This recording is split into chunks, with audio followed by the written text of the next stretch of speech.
The Healing Power of Pain, Trauma and Recovery. A Self-Help Guide by Wybe Castellian, Austin Macaulay, Publishers. About the author.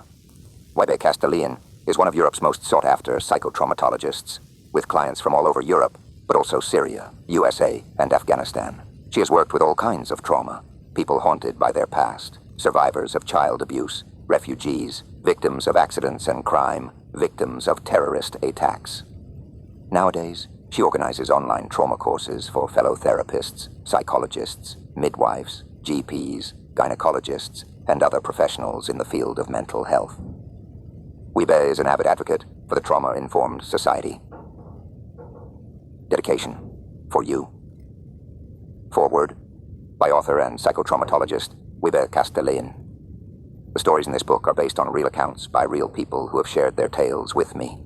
However, each story is but a limited expression of what has been said and felt during the sessions. Body language, eye contact, the back and forth, occasionally careful, sometimes courageous, of the conversations and the sitting, feeling and thinking together cannot be summed up in words or between lines. Moreover, for privacy reasons, the names of these people have been changed and their accounts adapted to better bring across the story that we want to tell.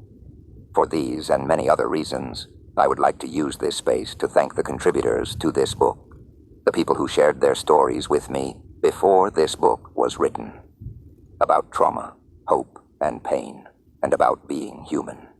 Together, hope is the central theme of this book, a book featuring stories and exercises from my psychotherapy practice.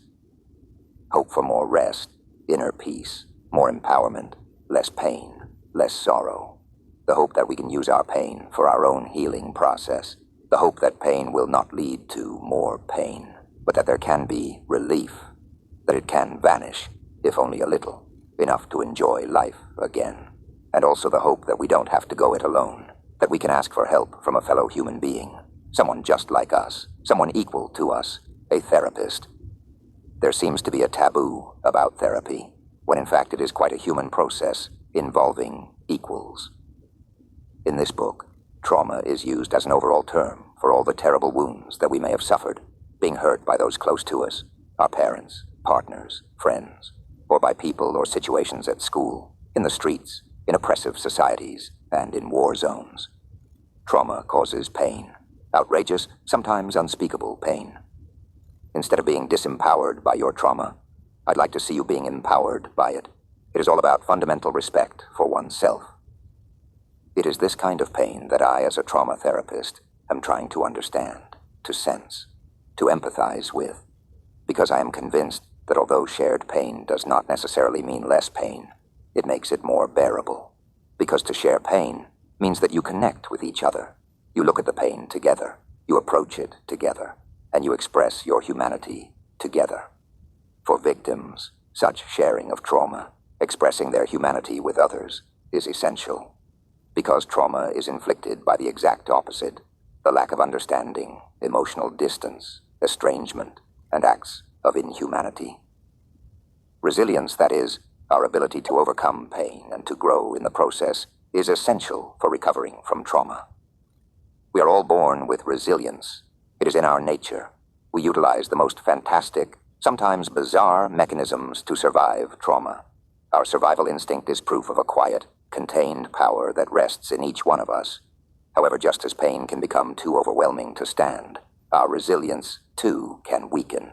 And this is a second aspect of my work as a therapist, to help people rediscover their innate resilience. How you can read this book as a collection of stories.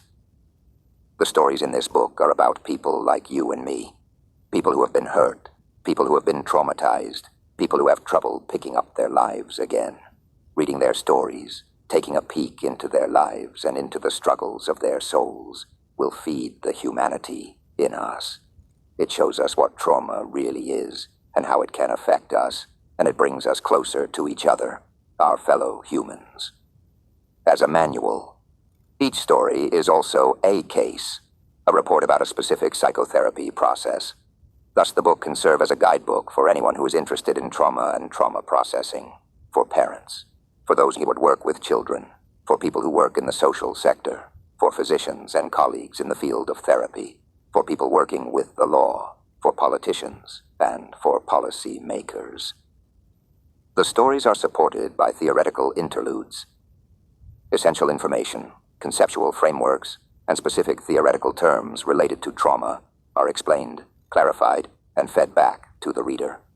The theoretical sections can also be read independently of the stories, as a book within a book, as a series of lessons in trauma theory, as a feeling book.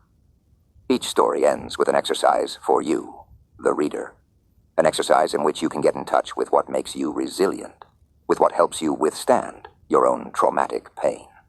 Part 3, which is dedicated to healing from trauma, also contains exercises. The exercises are designed to be as safe as possible, but it is very important that you check at all times whether they have a healing effect on you rather than a traumatizing one. If your own pain increases as you are reading the stories or doing the exercises, or if you feel anxiety, anger, or despair, put the book aside and take the time to calm yourself down. It is then best to focus on something else. For instance, tossing a tennis ball from one hand to the other. Writing down your feelings can also help. In short, if you find yourself struggling with your own pain more often, get help from another person.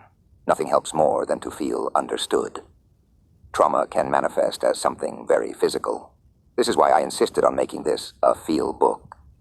My invitation to readers is to help them get in touch with their feelings. For more information, please visit www.thehealingpowerofpain.com, www.wybecastalian.b. Part 1. The Impact of Trauma. Traumas can cause us pain for years. They can get under our skin and become a chronic burden. They can damage us and estrange us from others, from society, and humanity as a whole. And trauma, in particular, when experienced in our family of origin or in our youth, has a devastating impact on the rest of our lives.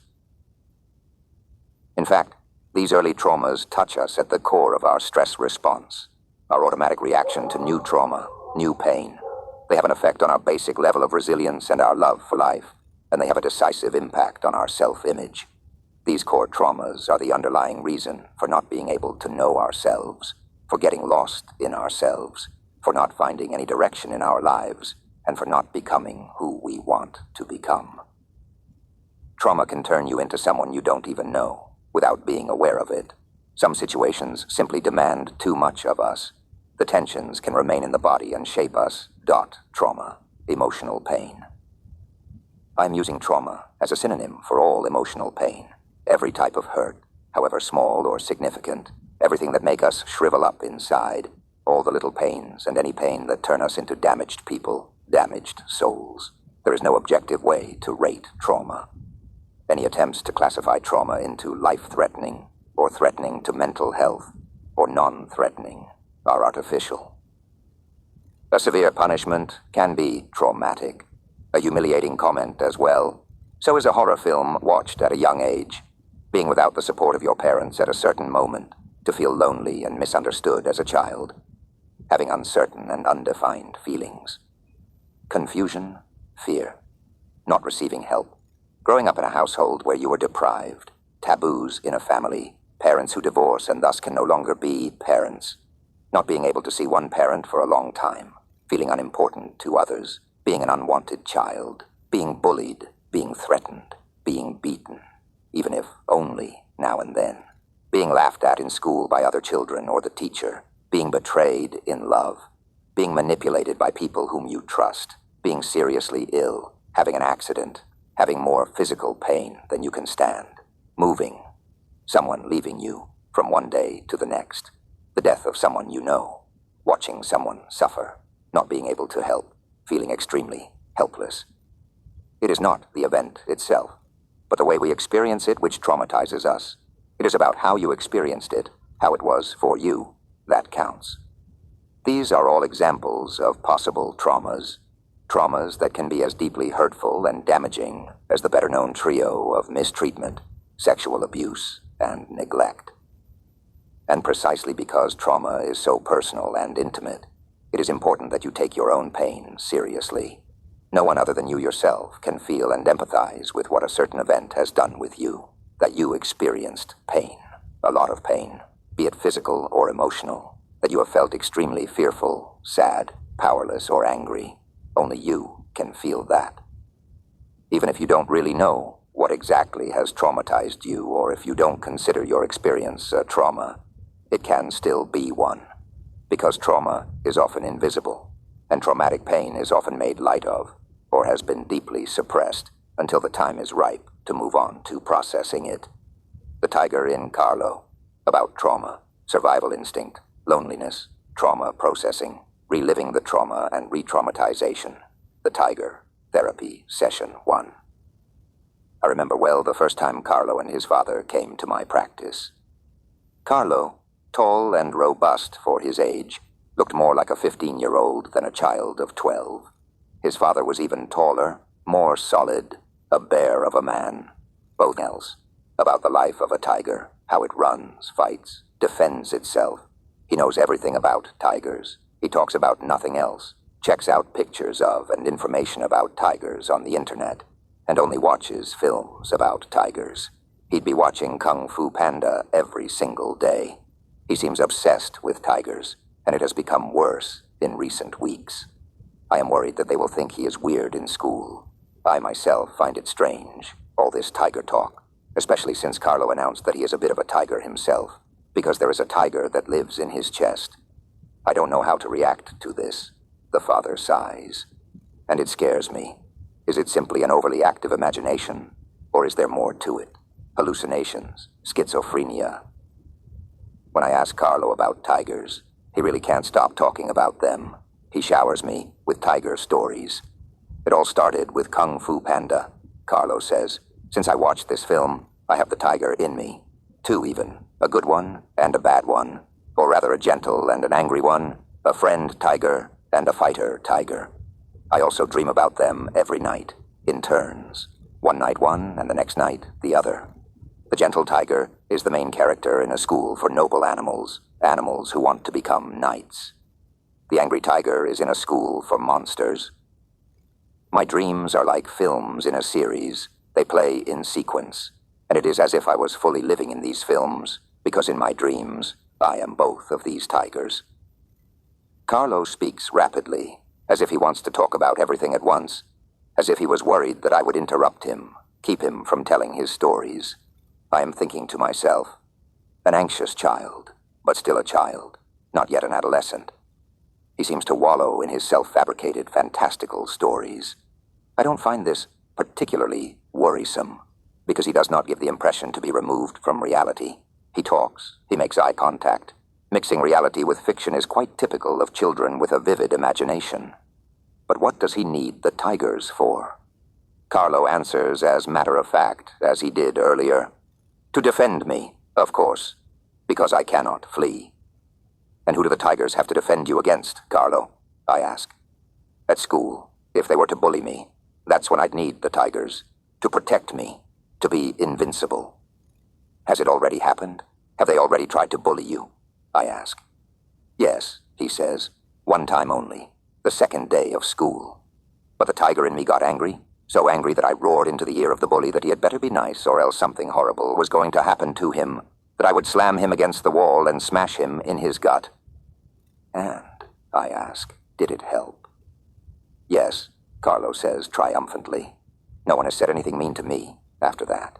They'd rather be my friend, and that is what I want, he adds. And when that is the case, then the fighter tiger calms down, and then I become the friendly tiger. The function of the tiger. Therapy sessions 2 and 3. When I ask Carlo whether he has been bullied before, his father speaks up. Carlo listens, eyes to the ground, fists tight. Carlo's father says that his son was bullied badly during the last 3 years of elementary school. It was so bad that no day went by without Carlo being humiliated, called names, excluded, pushed around, trapped or beaten. Once he even came home with a broken nose, and still, no one intervened. And as the bully was the son of the director and Carlo's parents did not quite understand how bad it really was, and as Carlo did not really want to talk about it, it's only recently that Carlo's father realized how terrible it must have been when the mother of one of Carlo's friends asked him to join her in taking legal action because her son had been bullied by the same boy. That's when the tiger comes into play, I offer. The tiger is Carlo's defense. A new school, a new chance. In the old school, Carlo was a victim. Thanks to creating the tiger in him, Carlo can now perhaps overcome his fear and defend himself. Carlo is traumatized. He was afraid for many years. He was continuously harassed, physically and mentally abused.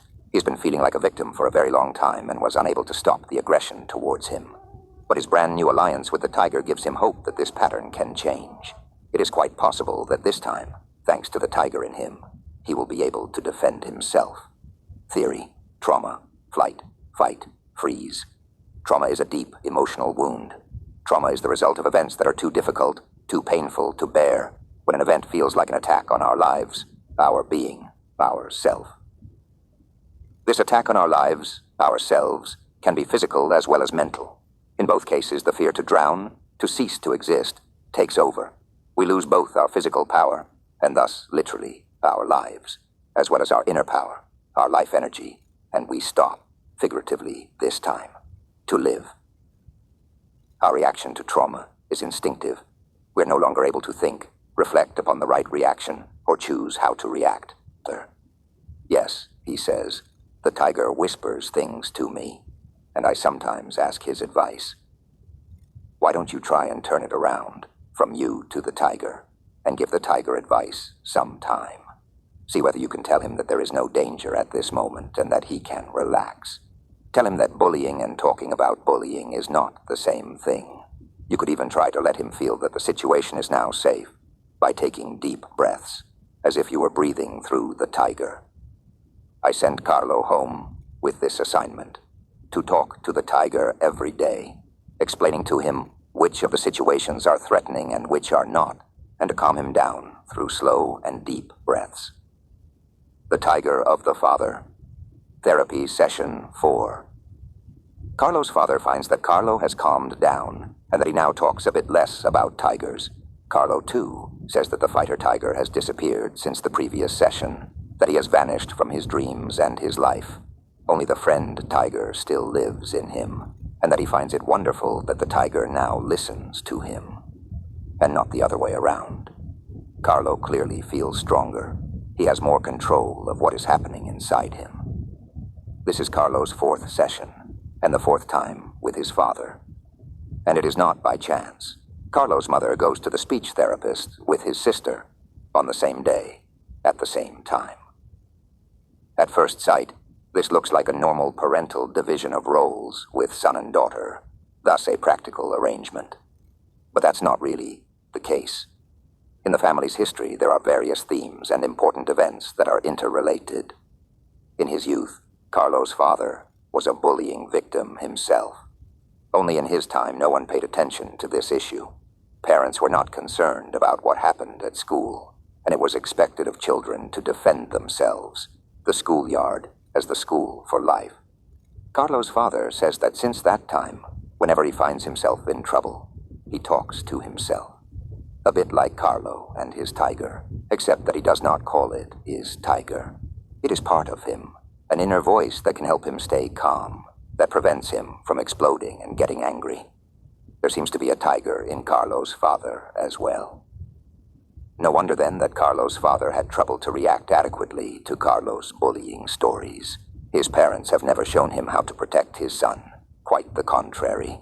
They taught him to play down these events, not to pay attention to them, to suppress them, to let him solve the issue himself and by himself. How can you recognize the pain in your child when you are not allowed to see that same pain in yourself? Carlo sat and listened with his mouth agape. Every now and then he interjected, "What? You too were bullied?" "No, but you also talk with yourself. I can't believe it. And when you get angry, is that also some kind of tiger?" The recognition is huge, and I sense how father and son are becoming closer, and how they are beginning to resemble each other from inside, and how the son feels seen and supported as a result. I can literally see Carlo think, he is just like me. I am like him. I am no longer alone. Theory: trauma and loneliness. when trauma creates loneliness. Traumas are an assault on our existence. Our right to exist seems damaged after a traumatic event. When our suffering remains unseen, our trauma unacknowledged, our right to exist seems even more violated and subject to doubt. Traumatic pain becomes particularly strong when you have to deal with it all by yourself, when you have no one to bear witness, when you have no one to tell the story to, when you don't receive the care you need. Carrying traumatic pain alone creates loneliness, existential loneliness, and it feels as if you are all alone in this world.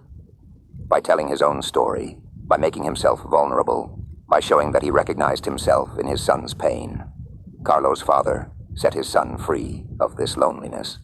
Carlo and his tiger have found a buddy, the father. The tiger eases up. Therapy session 5. Carlo is getting visibly better. He is calmer. He no longer looks for the exits. At home, the atmosphere has improved considerably. His parents worry a lot less about him, and Carlo is no longer so afraid to be bullied at school. "And how are you, Carlo?" I ask him. "When you think about all that used to happen before, about bullying in general." Carlo cramps up before I even finish speaking. His face contracts, his head drops, his shoulders collapse, and his fists are tight again. He reminds me of the little boy Carlo used to be. The blows, the kicks, the broken nose.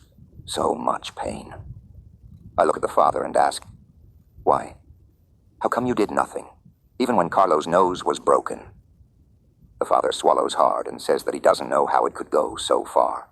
That at the time he did not stand still to understand what was going on. That there was really no time for it. Because Carlo's sister was seriously ill during that period. Cancer. Never-ending hospital visits. Many hours of back and forth. Financial worries as well. Carlo was at the time more at his grandparents' place than at home. And the broken nose.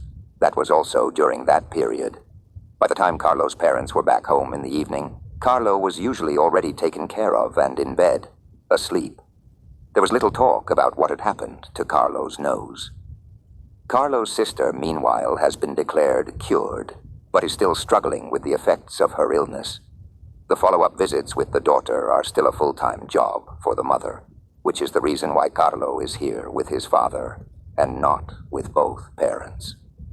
The illness of Carlo's sister cost his parents all their energy at the time.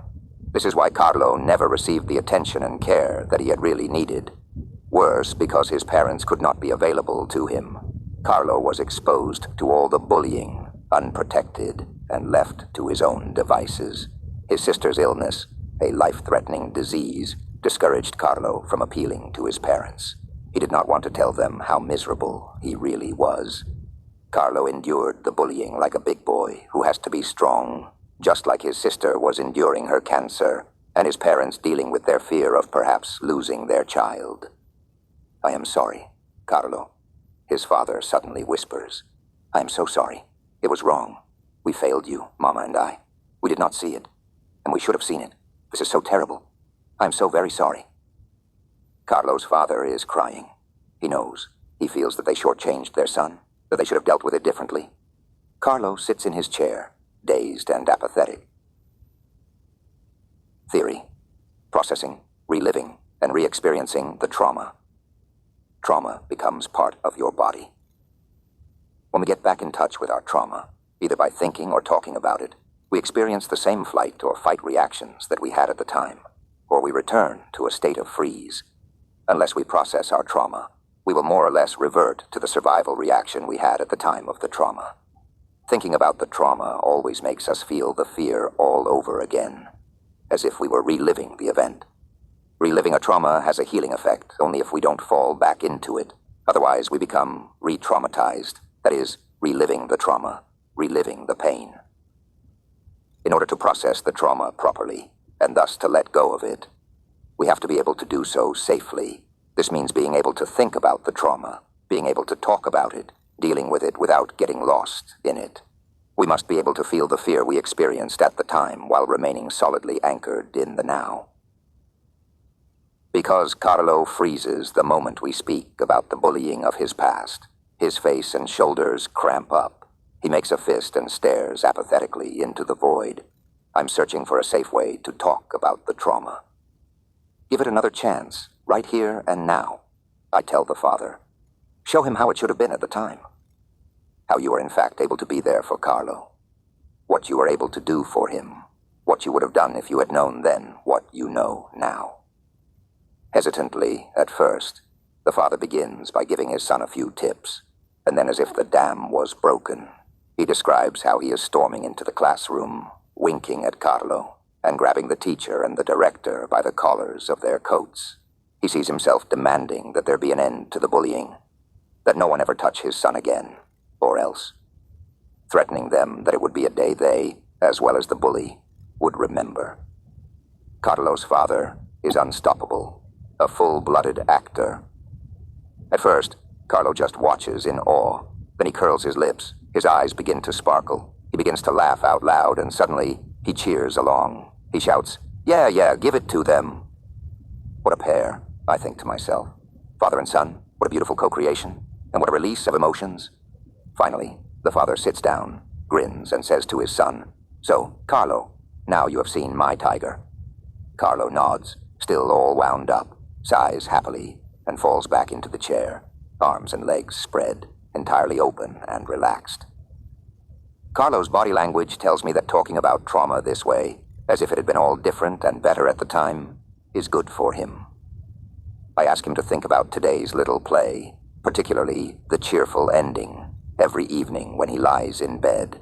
His father receives the assignment to tell his son every day that he no longer has to go it alone, that he, his dad, is back. Exercise. A different scenario. Have you, just like Carlo, ever experienced a difficult situation as a child? Have you, too, been bullied, treated unfairly, abandoned to your fate? To alleviate this memory and the traumatic wound that was thus created, it is helpful to think of a scenario in which this situation turned out differently, an alternative, a much less painful past. Sit quietly on a chair and breathe in and out deeply a few times. Then go back in your thoughts to that time, a time when you were a child, and choose a memory, a difficult moment in your childhood. Don't dwell on the pain, but instead try to think of a different scenario, one with a better outcome. What did you need at the time? What would have lifted your spirits at the time? Who or what would have helped you? How would the story have continued? Create a new, better memory. Then stay with that new memory, this different scenario, and feel the relief that goes with it. Feel how happy it makes you, in your mind, in your heart, in your body. In conclusion of this chapter, we invite you to listen to Eye of the Tiger from Survivor. Eye of the Tiger here. www.youtube.com/watch?5=BTJPFNESV4 were. Lena, I'm afraid I'm getting too fat. About attachment, a basic sense of security, basic trust, parentification, and intergenerational trauma. Food is the only thing that gives us pleasure. Therapy, Session 1. Lena and her parents were referred to me by a colleague. Lena is worried that she is getting too heavy. She has tried losing weight by skipping her school lunch every day for 3 weeks, with the result that she ended up fainting a few times. This raised suspicion, both at the school and with her parents, and this is how her secret came out. Lena's worry about becoming fat does have family roots. Everyone in her family, her father, mother, her 2 sisters, all 4 grandparents, and nearly all uncles and aunts have weight issues. Everyone, except Lena. Lena and her parents are beautiful people. Yes, her father and mother are too heavy, but somehow it hardly seems to matter, because they radiate, they are open and alert. They look happy. They talk and laugh a lot. It is easy to enter into contact with them. We talk about the reasons for the extra pounds, unhealthy eating habits, acquired from both sides of the family, fries and hamburgers several times a week, and over a period of many years, chips, sweets, sodas every day. The only reason why they look so healthy and radiant today is because 2 years ago, they managed to turn the boat around drastically. The mother underwent gastric bypass surgery, and from one day to the next, with the help of a dietitian, they switched to a healthier diet. True, they did lose weight, but they are still overweight and still love to eat as much as before. The mother says, actually, eating is our only hobby, the only thing we really like to do together, the only thing that gives us pleasure. When I ask where they think this comes from, Both father and mother stiffen, and there is no response. They avoid my questioning eyes. Lena is uncomfortable. She shifts back and forth, her eyes seeking mine. "There is more," she says quietly. "My father and mother have problems with each other." She peers carefully towards her mother, as if looking for permission to keep talking. Her mother nods. Lena carefully continues. "My parents fight every day. Fierce fights, shouting and yelling. They're so loud that the whole neighborhood hears it. Me and my sisters crawl under our blankets in bed together." Lena's parents still don't react. I turn towards Lena and give her an encouraging nod. She continues. "It used to be even worse. There was physical violence. My mom sometimes loses control when she is angry, but that's now over. Thankfully, she no longer hits us or Dad." "She hits all of you?" I ask. "Yes," she says. "All of us. In the past. A lot. But no longer." I swallow. Look at the parents. They both look very sad. I turn back to Lena. I swallow again. I had not expected this. Theory. Attachment. Children seek attachment to their parents, unconditionally, from the day they are born. It is a basic need. They need their parents for their survival and to ensure optimal development. One of the most important elements in creating a quality bond, that is, the connection between parent and child, is, more than love, a sense of security. Children need safe, that is, predictable and caring parents. Parents they can count on. Parents who will protect them against danger. Parents who can sense what you need in order to grow and develop and who will act accordingly. Parents who will support and stimulate your physical, emotional, and intellectual development. Safe parents. Having a safe bond creates a sense of basic trust in life. The trust that the world is okay, that other people are okay, and that you are okay as well. Not having a safe bond, that is, having unsafe parents, generates a feeling of mistrust towards the world, others, and ourselves. Deep inside, we feel anxious, angry, and guarded. Trauma and attachment. Children who feel a safe attachment and who have had traumatic experiences can find help and support from their parents. They have a home, a place where they can talk about their trauma and where they can catch their breath, where they find comfort and care, the ideal circumstances for processing a traumatic experience. Children with unsafe bonds find little support at home. They can't appeal to their parents as they should be able to. They often find themselves alone in their misery, or they seek support from their siblings, or from someone in their surroundings, a grandmother, teacher, neighbor, etc. Trying to process a trauma under such circumstances is far more difficult. Children with unsafe bonds who are traumatized by their own parents have absolutely nothing and no one to resort to. No support, no help, no safe place. Their home is a dangerous, threatening place. Their traumatic experience, the abuse, and the lack of care are inextricably linked. Processing traumatic experiences under those conditions is impossible. It is not by chance that Lena and her parents are only now entering therapy. That her parents stopped mistreating their children a while ago has now created the necessary space. Perhaps we can work on creating safety in the family, a safe environment for the children. My goodness, I say to Lena and her parents, what a complex story. So eating is the only thing that gives you pleasure, and that you enjoy doing together. And behind all that, there is so much sadness and old suffering. They say that being overweight is like a cushion, a protective layer around who we are inside, that food fills our inner vacuum, the void created by feeling betrayed by those whom you trusted. Laughter and lightheartedness often serve the same purpose, avoiding the real issues, staying away from the pain.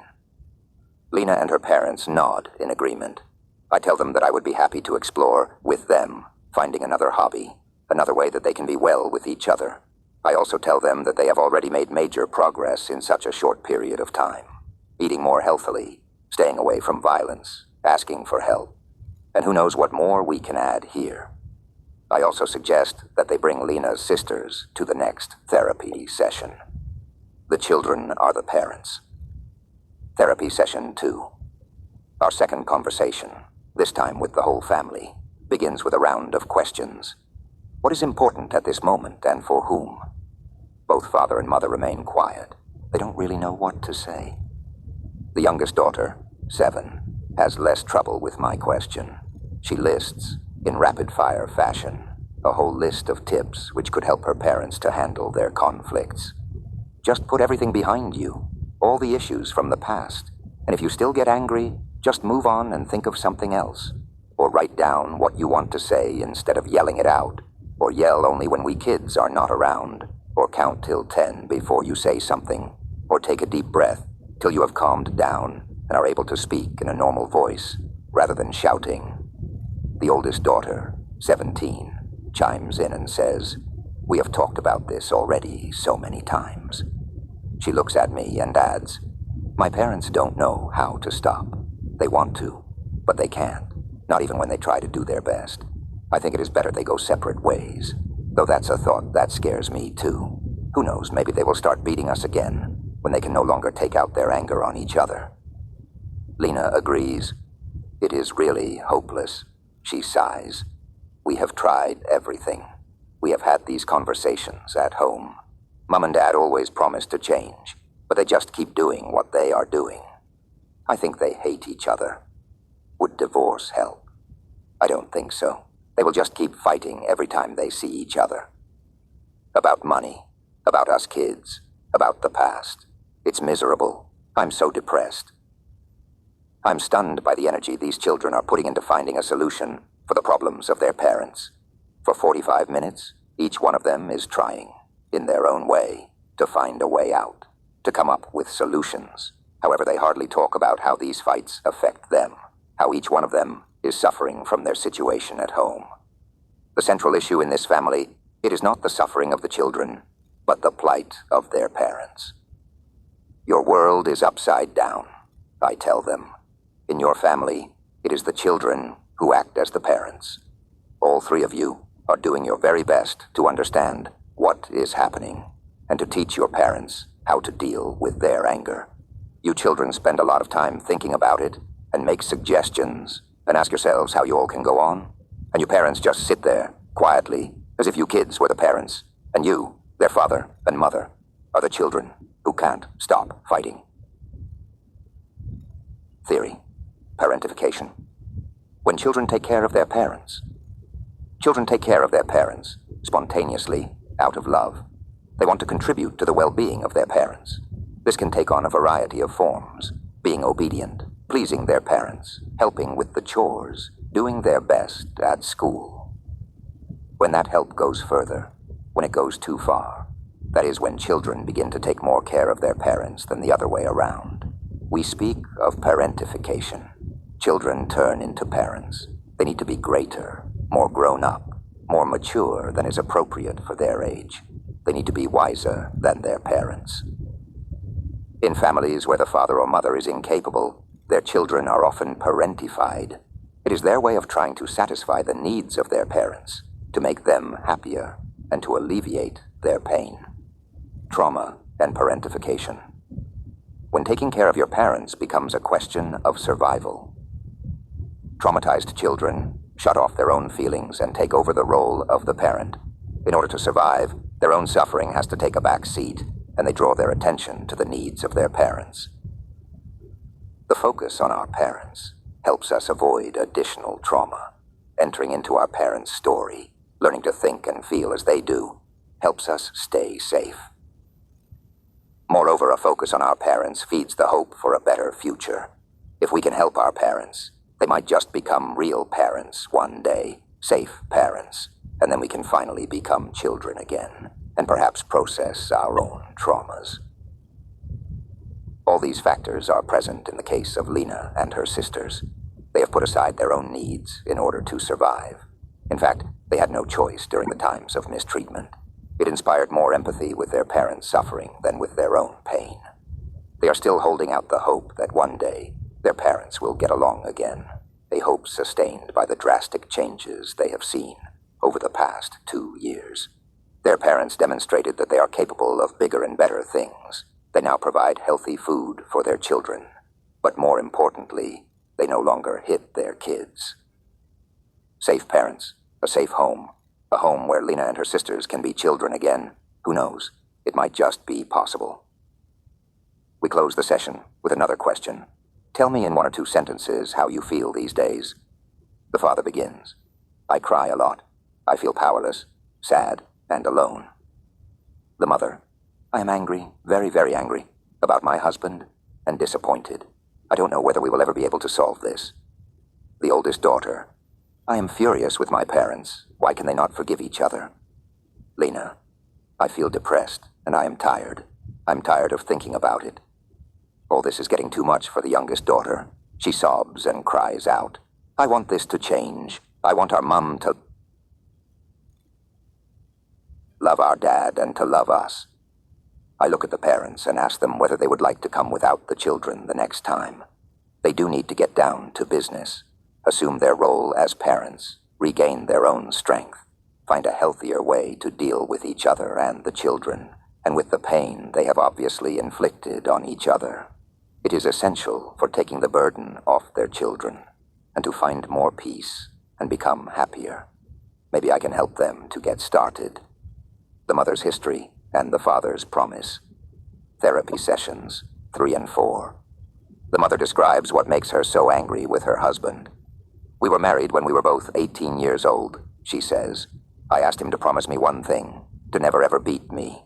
He was able to keep his promise for all of 3 months. Since then, screaming and yelling and hitting have become the norm in our house. For 15 years we have been angry with each other and the children. 3 years ago, something snapped inside me. After so many fights, so many physical altercations, I simply lost it. I ran hysterically into the street, out of exhaustion, due to the battle of attrition that we have been living for so many years. The doctor had to come and given me a tranquilizer. After that, I could no longer hit anyone anymore. Not my husband, not my children. For months, I was lying in my armchair, completely exhausted, tired, empty. Slowly but surely, I was getting better. Eventually, the screaming and yelling started all over again, but not the hitting. I am no longer able to do that. Why did you have your husband promise you that he would never hit you? I ask. Because that is why I married him, to no longer be beaten. I had enough of that as a child, from my mother. Every day, whenever my father was not around, my mother hit me and my sister. She was sick in her head. When I was 6, she wanted to commit suicide and take us with her. She did not succeed. She is still alive, and so are we. But I have not seen her since then. After that incident, my parents divorced, and we grew up with my father. How come you were unable to keep your promise? I ask her husband. I don't know, he answers. I was overwhelmed. My wife, my children, my work. Sometimes I don't show enough strength of character. I come from a family where nobody dares say anything. We never talked about anything, and certainly not about anything difficult. I think this might be why I can't get along with my wife. My wife is a fierce woman, too intense for me. She comments on everything, has an answer for everything, and gets angry really fast. When we have a fight, she provokes me and shouts ugly things at me until I think, that's it. She needs to shut up. She needs to stop. Hitting her helps to stop her. Hitting her was one way for me to no longer feel my frustration. It was the only thing that gave me the feeling that I counted at all. Now that I no longer hit her, I feel small, insignificant, not good enough. Because no matter how much I say I am sorry, that it was wrong of me, that I wished it never happened that first time, 18 years ago, it doesn't seem to matter to her. She continues to be angry. Theory: intergenerational trauma. When trauma is passed on to the next generation, unprocessed trauma frequently gets passed on to the next generations. The deep pain of psychological trauma leaves traces in our eyes, in our hearts, in our way of feeling and thinking, in our way of looking at the world, and in our interactions with others. It is impossible to hide these traces from our children. When we suffer, they suffer with us. Even as infants, we are not inured to the pain of our parents. We see how they look at us, how they embrace us. We feel the energy they radiate. As children, we know which subjects are taboo, difficult, or evoke fierce reactions in our family. The way our parents think, how they feel, and above all, the way they behave, is of course important for us. While we take on a lot from them, we also try to set ourselves apart. Whatever the case, our parents set our frame of reference as we grow up. We are part of their world, and they are part of ours. The way our parents, grandparents, and other family members deal with their traumas, whether they had processed them or not, has a major influence on the bonding patterns within our families. Trauma, parentification, and the intergenerational transmission of trauma often go hand in hand. This certainly was the case with Lena's parents. Lena's mother was a child beaten and almost murdered by her own mother. Lena's father is in no way prepared to deal with the traumatic pain of his wife. They are both helpless. They have both been handed down strategies from their homes, not talking or addressing issues, pretending there was nothing, and once the pain becomes unbearable, using violence. I explained to them that in our conversations we will do precisely that. Find other strategies that they can learn, explore other ways of sharing their trauma pain than by revisiting what they have taught and what they have endured. If Lena's parents can learn to distinguish their traumatic experiences from their reactions to them, if they succeed in re-examining their survival mechanisms, they might just be able to become new role models for their children. And hopefully, this will put a stop to the transmission of their trauma onto the next generation. It may enable them to help their children, instead of the other way around. Lena's parents want to give it a try. We set a date and time for the next meetings of the three of us, and they get their first assignment, spending 5 minutes twice a day, talking to each other about what is on their minds. 5 minutes without being interrupted by the other, because all the other is allowed to do is listen. I add that the goal of this exercise is to teach them to let the other be the way he or she is. 5 minutes of respect for each other, the first moments of respite in their relationship, like islands in a stormy sea. The original request for help, that is, helping Lena with her fear of becoming overweight, is no longer an issue, it seems. It is no longer one of Lena's concerns. She might be what we call a symptom child. Her symptoms, her fear of becoming too heavy, seems to have had one single objective: to call out for help, to garner support for herself and her parents. Still, I shall invite Lena and her sisters on a regular basis during the therapy sessions with their parents to give me an idea of what is going on and to further explore what can help them and what they need to be able to digest their traumatic youth. Exercise, finding the proper distance between you and your parents. Do you have the feeling that as a child you had to comfort and support your parents? Or that, as in Lena's family, the trauma weighing on your parents' shoulders is also a burden for you? In that case, the following exercise might be helpful to you. Sit still on a chair, close your eyes, and breathe in and out quietly and deeply. Then imagine yourself standing in front of your parents and looking at them. How does that feel to you? Does it make you feel afraid, sad, angry? In your mind, take a few steps back. Observe yourself again. Do you feel somewhat calmer? Take a few more steps back so that your parents seem further and further away, and their image is getting smaller. You can also make their image fuzzier by thinking of them in gray tones, for instance, or by putting a frame around their picture, just like you would with a photo. Observe yourself again. Are you breathing calmly and steadily? How about your heartbeat? Is it too fast? How clear are your thoughts? Do you now feel less sad, anxious, or angry? This exercise teaches you to look at your parents without feeling small and vulnerable. It can help you to regain your power and diminish the impact of old traumatic pain. Repeat this exercise until your parents stand at a distance that feels proper and healthy to you. In conclusion of this chapter, we invite you to listen to Butterflies instead from Kay's Choice. Cocoon Crash here. www.youtube.com/watch !5 EVMJT4 Jakuga. Camilla's Mirror on trauma, shame and self-worth, self-care, boundaries, the blind spot of trauma, new insights, hope, and self-confidence. Camilla's Mirror, therapy sessions 1 to 4. Camilla is a tall, slender woman, groomed to the nines, not a single hair out of place. Her clothes are from an upscale boutique, all white tones, gleaming pearls, lace and ruffles, ballerinas on her feet. She seems the romantic type, albeit a bit stiff. She is wearing makeup. Her face is covered by a thick layer of foundation. I have trouble making out her natural features. All I see is a doll, the perfect image. Camilla says she wants to work on her self-image. She finds everything about herself ugly and stupid and naive, especially with regard to men. She has 2 marriages and several relationships, always with the wrong men behind her. I continue to fall into the same trap, she says. The moment a man tells me, I love you, I lose all control. I lose my mind, and I do everything, and I mean everything, for that man. I lose my heart, my money, my dignity, time and time again. And I always end up being betrayed. They are parasites, scoundrels, charlatans. Just recently, Camilla was again left by one of her umpteen friends. Camilla is ready to put an end to her misery with men.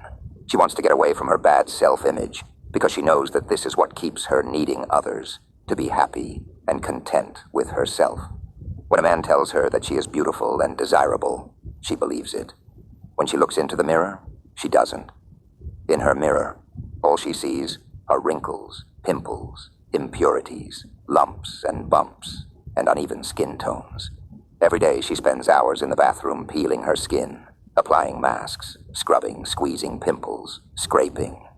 After all that cleaning, a new face needs to be put on, a thick layer of makeup. Following that, she carefully arranges her hair and then gets dressed in her most beautiful clothes. What do you feel when you look into the mirror before you get started with your beautification procedure? I ask her. Camilla looks at me and says, shame. I feel shame. I feel dirty, greasy, and ugly. So ugly that no amount of scrubbing helps. Sometimes I scour my face until it bleeds. I do the same with the rest of my body. I want to be more beautiful than the ugly person I feel I am inside, and that I see in the mirror. I am ashamed of who I am.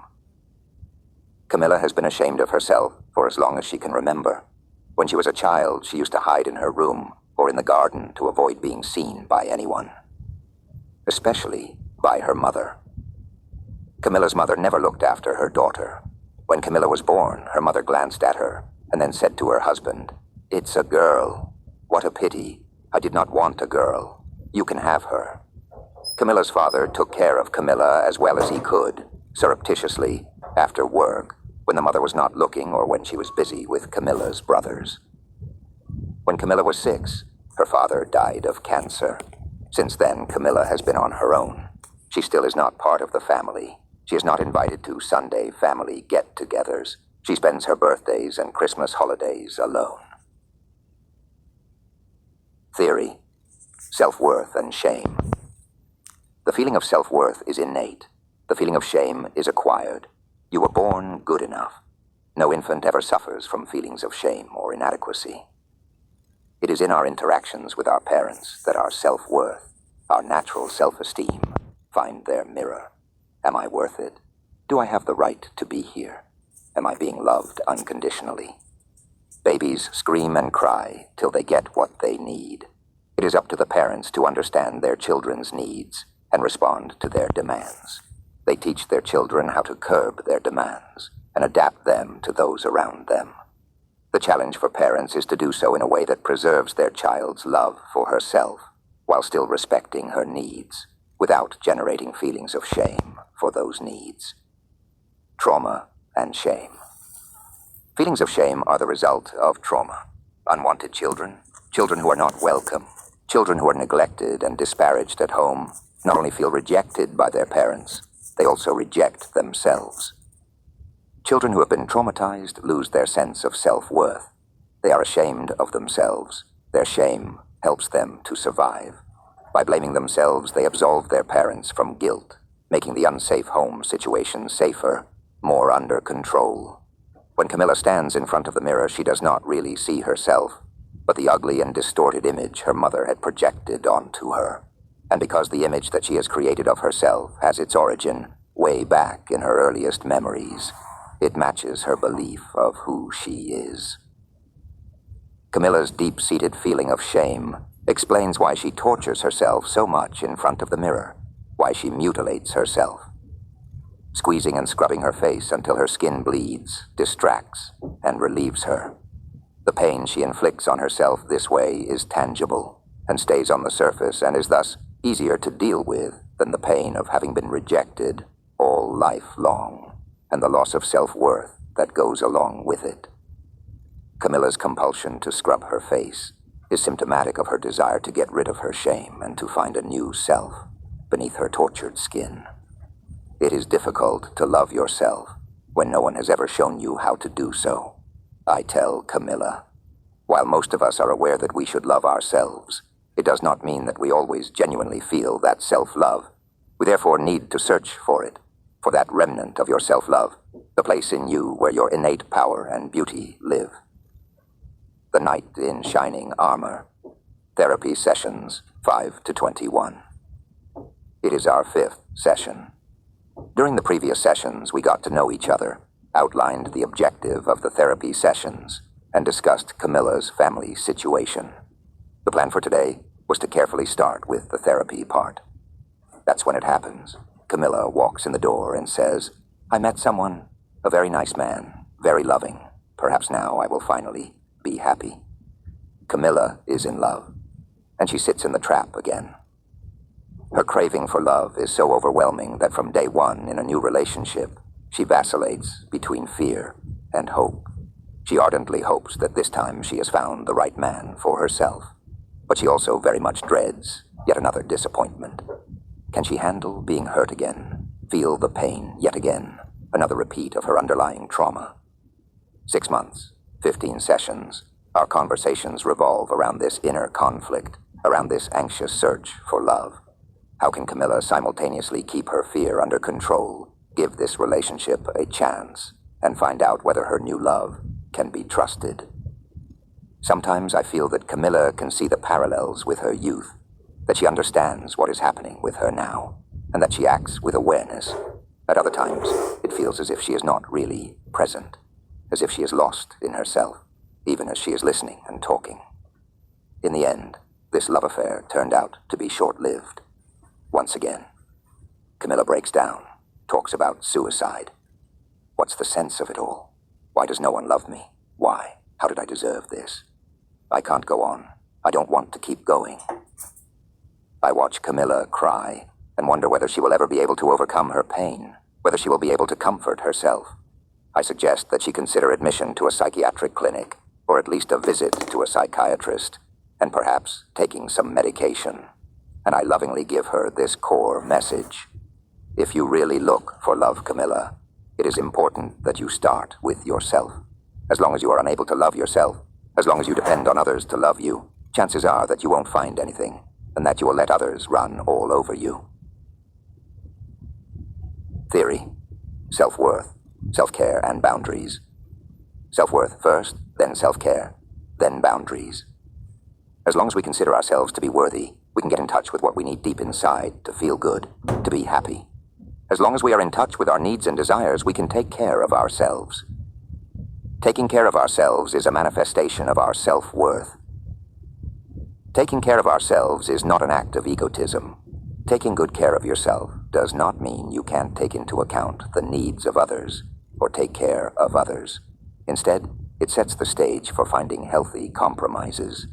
Self-care helps you understand better what is important for you and to set your boundaries. Boundaries help us to stay close to ourselves, to protect our self-worth. Trauma, self-worth, self-care, and boundaries. Trauma undermines your feelings of self-worth and shifts the focus away from yourself towards others. It distances you from your own needs. Taking care of yourself and setting your boundaries becomes difficult, in fact impossible, if you need others to survive. To those who grew up in unsafe environments, or who were parentified or experienced feelings of shame, terms such as self-worth, self-care, and own boundaries are empty expressions, concepts that bear explaining. In order to overcome your early trauma, you must first learn to love yourself, then take care of yourself, and finally learn how to protect your own boundaries. Camilla has lost her sense of self and self-worth, and she is looking in all the wrong places, as if a partner would be able to fix what her mother ruined for her. There is only one person who can help Camilla, and that is Camilla herself. She is the one who needs to rediscover herself, to begin anew from deep inside. It's her only option. It is difficult, In fact, nearly impossible for Camilla to do anything other than wait for a man, a knight in shining armor, hoping that someone will finally respond to her need for love. Deep inside, she is still the little girl who is waiting for the love of her mother. For years, she's been trying to deal with this lack of love by waiting. Over the years, men have assumed the place of her mother, but the pain and the desire remained, and so did the waiting. Camilla. Finally, therapy, session 22. 2 weeks later, Camilla looks better. She explains, "I had a low after the last session, a real deep low. I reflected a lot. I've asked myself why I can't have what others have. Why do I need to take pills which I really don't want to? Why am I still, after all these years, so unhappy? There are other people with a terrible childhood, but many manage to find their way out of it and become happy adults. Why not me?" And as I sat there and thought long and hard about these things, I came to the same conclusion as you did. I have to stop waiting for my savior. I have to do it myself. Love myself. I think I have finally understood what that means. It used to be Greek to me, a nice expression, phrase out of a beautifully illustrated book. But I was not able to imagine what it really meant, loving yourself. I really had no idea what that was and how it would feel. Theory. The blind spot of trauma. Childhood trauma shapes you. It influences how you feel and think about yourself, about others, and the world. It defines your view of mankind and society. This is where it all begins. Trauma distorts your worldview and shapes your personality.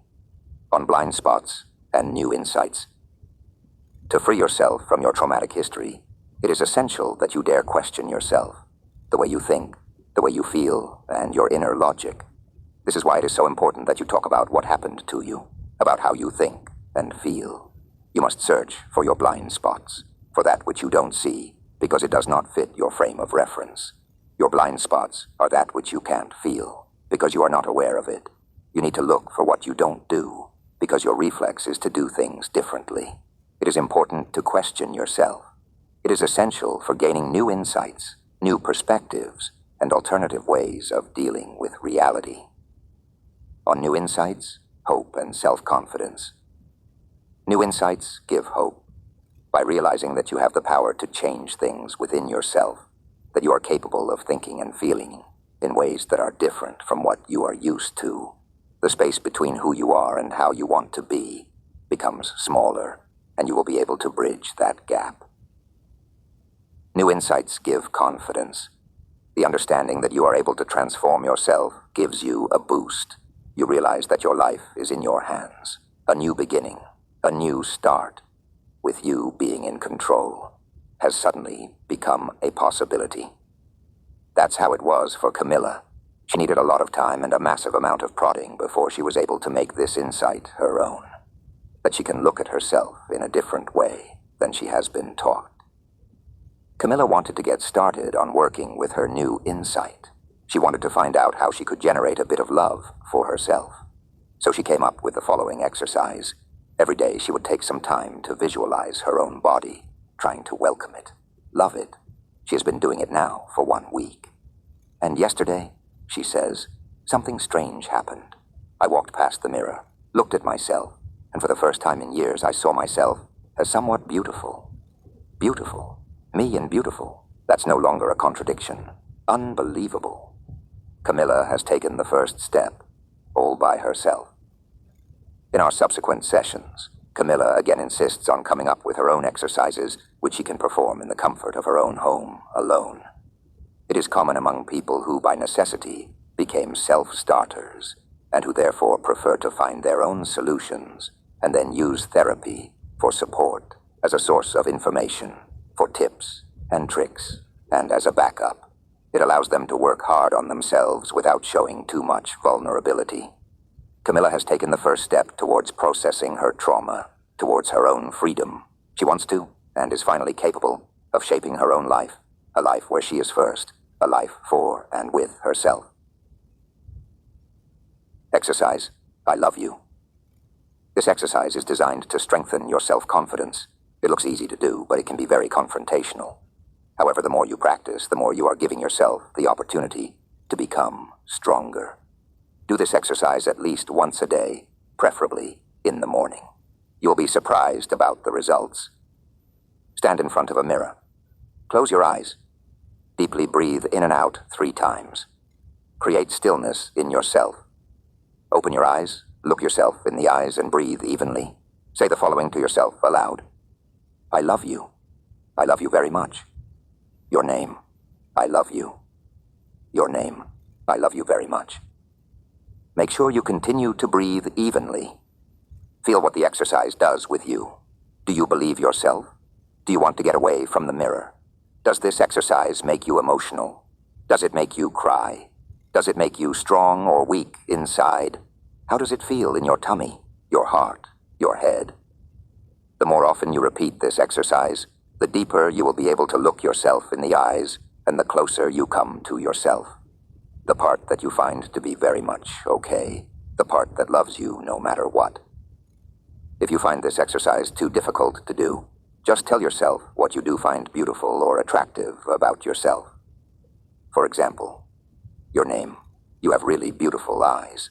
And I also like your laugh. Yes, very much so. Or you may want to stick a post-it on the bathroom mirror that says, Hey you, this smile looks good on you. In conclusion of this chapter, we invite you to listen to I Am Light from India Airy. Songversation here. www.youtube.com/watch !5 =ism8 dbjxkvc. Elsie's cramp. On the impact of one's first trauma, on dissociation, on the fear of being abandoned, on internal and external sources of strength, on resilience, the cramp. Therapy sessions 1 to 3. Featured in the photo is a beautiful girl, casually lying on a blanket with a flower pattern, the biological mum of Elsie, the young woman sitting in front of me. The girl in the photo is very young, more of a child than a teenager, and yet already a mother. She took care of her baby in her home, alone, for only a few months. Then the Child Protection Agency stepped in. Mother and daughter had to go to a home for single mums where they could be taken care of together. This way, the young mother could receive support, and the baby had enough food and the protection she needed. From Elsie's story, it was not clear who took care of her in that center. The mother, the other children, the caretaker, or all of them to some extent. In any case, Elsie was the youngest of them, and her mother the youngest mother. 2 years later, the baby is now a rosy toddler. Elsie has visitors. Prospective foster parents are coming to get to know her. Elsie grabs the finger of her future dad. She laughs and dances with him. She won't let go of him. The love is mutual. Elsie is being offered a new chance in a new and warm-hearted family. She will continue to grow up with parents who will give the best of themselves, and a sister and a brother to play with. When Elsie is 6, she learns that her biological mother has died. She has only vague memories of receiving these news, only that she was expected to find this to be important, that she was expected to be shocked, to feel overwhelmed, to cry. But she did none of it. She could not. That's not how she felt. She simply nodded and asked, May I go back to play now? She could. The Elsie in front of me is a young woman, a student. She says, I was lucky, very lucky. I have fantastic parents, a fantastic family. They are here for me and have been for all these years. I received wonderful guidance as a child, and I was closely monitored by the Child Protection Agency, a guardian, a lawyer, a social worker. In fact, many social workers. Now and then even a psychiatrist, always in order to make sure that I was all right, that I did not suffer too much from what had happened to me, that I developed properly, and that I stayed healthy. When I was older, I could ask my parents any question I wanted, and they gave me this photo of my biological mother.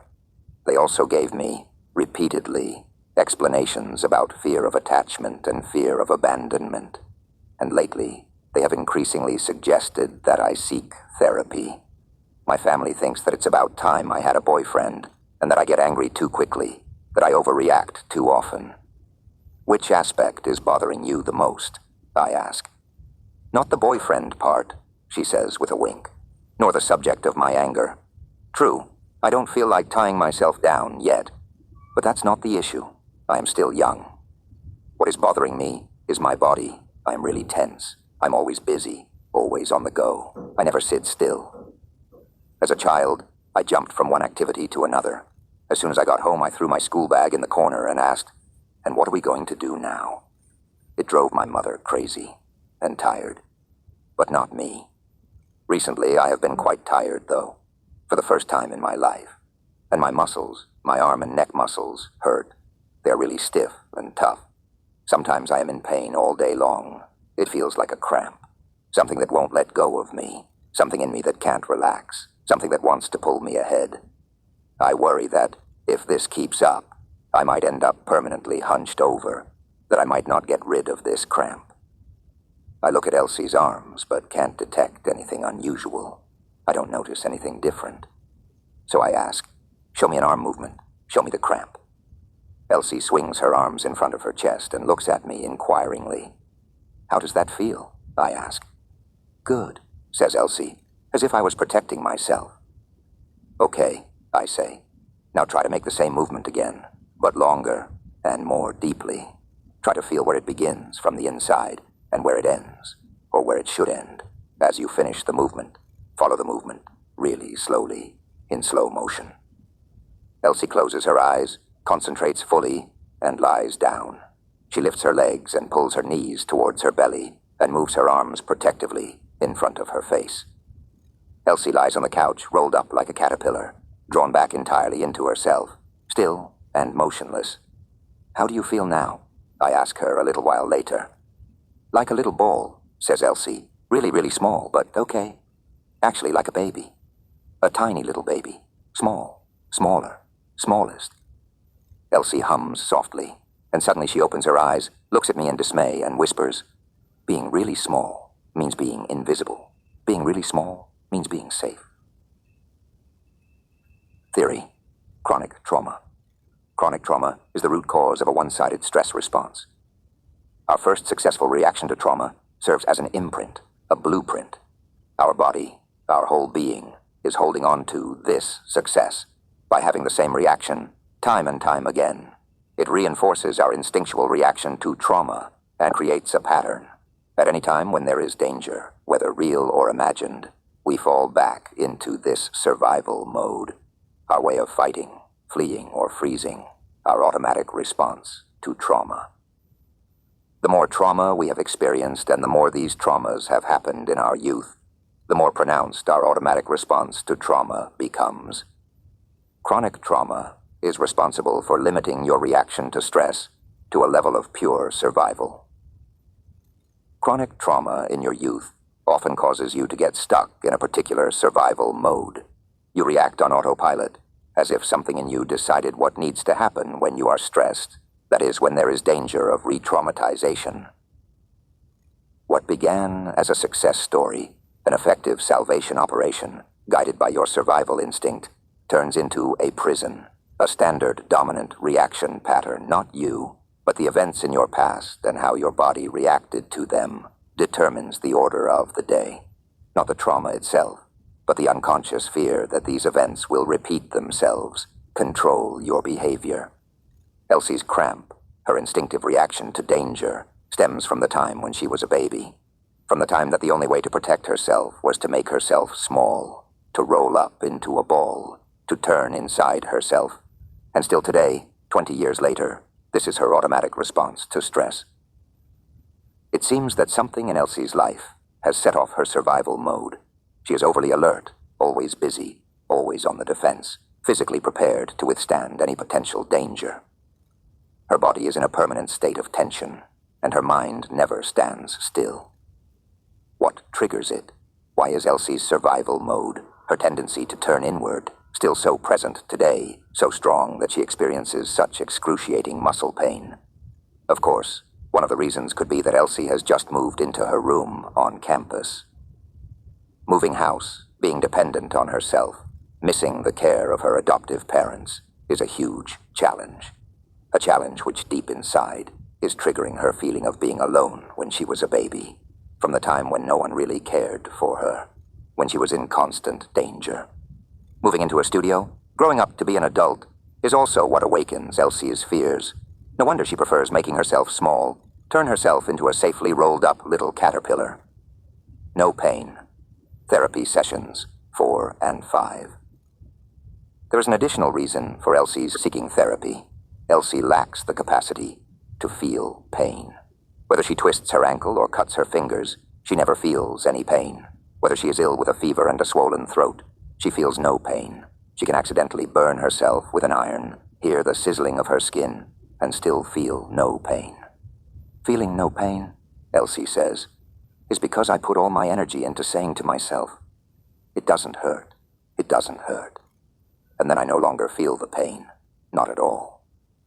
This, controlling pain by no longer feeling it, is something Elsie has mastered for a long time. She was able to do so even when she was a baby. Elsie once broke her little arm when she lived in the foster home. It is unclear how it happened, because Elsie did not cry, did not scream, nothing. It was discovered when a caretaker noticed that when she touched Elsie's clothes, Elsie slightly screwed up her face. She thought that was strange and examined Elsie a bit closer. That's how they discovered the fracture. Later, while living with her adoptive family, Elsie rarely cried. When she had a bloody knee, she neither saw or felt it. Whenever she had a fever, no one knew, except when her mother touched her forehead. And that's still the case today. Elsie is disconnected from her body. She keeps it at a distance, keeps the pain at arm's length. Elsie and her body are two separate entities, strangers to each other. I can see it even here in my office. Elsie's body is not in sync with what she says. She sits on her chair for long periods without moving, arms in front of her chest, knees neatly closed, feet on the ground, like a good girl.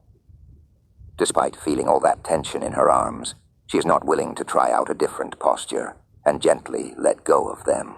Not a single movement, only the expressed desire to return to her pain-free body. I am reminded of Elsie as a child, of her broken little arm, her rolled-up caterpillar position, and her pain controlled by thought. Poor little girl. She is in so much pain, but she cannot show it. She is in so much pain, but she needs to carry it all by herself. It makes my heart heavy and sad. Theory: dissociation, the ultimate trauma remedy. Sometimes trauma pain is too strong to bear. Sometimes you're too young to be able to endure it, or it might be too dangerous to even think about it. For example, in situations where you are dependent on those who are hurting you, for days, for weeks, for months, for years. In that case, we actually do have an ultimate mechanism that can help us survive trauma.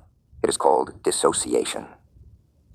When we dissociate, we split ourselves in two.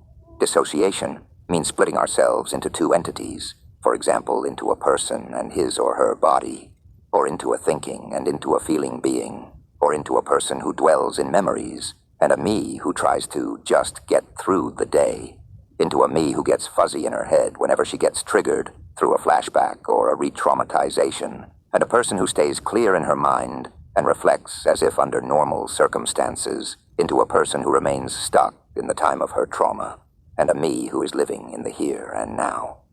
There are many forms and levels of dissociation. There is partial and complete dissociation. You might be continuously cut off from, part of, yourself, or only now and then. You may be aware of your dissociation or not. You may be able to control it, that is, guiding the process or even choosing it, or have no influence over it. Being dissociated means you are not entirely yourself. Behind the many forms of dissociation, one can assume there is always one and the same feeling, a sense of alienation, a feeling that you are not yourself, as if you are living your life in fragments of yourself. Just like with Elsie, split in old pain and no pain at all. The old pain slumbers somewhere deep inside. Each trigger, each potential link to this old traumatic pain sets off one reaction in Elsie, to suppress the pain, because it is much too dangerous, much too troublesome, and certainly not manageable. Pain is unacceptable, because to Elsie, feeling pain means giving up, loss, dying, and that's not what Elsie wants. Save me. Therapy sessions. 7 to 9. Intent on clarifying some of Elsie's background, her parents accompany her on 2 occasions. Together we gather all the information concerning Elsie's adoption. Elsie has all the details of her history, but we want to make sure we get all the facts, to get the whole picture, because having an overview helps to bring things to a close, to leave matters behind. I want to help Elsie to begin an adult life starting from today, the present moment, a new beginning without trauma, an adult life that is free from the shadows of her childhood. This is what I wish for Elsie. Elsie's parents tell the story. They talk about how they felt like her parents from the moment they received the phone call from the social services. Elsie's dad says, "From the first second on, from the moment we picked up the phone, from the moment we heard the name Elsie, my wife and I knew that we were Elsie's parents and that we wanted to be her parents."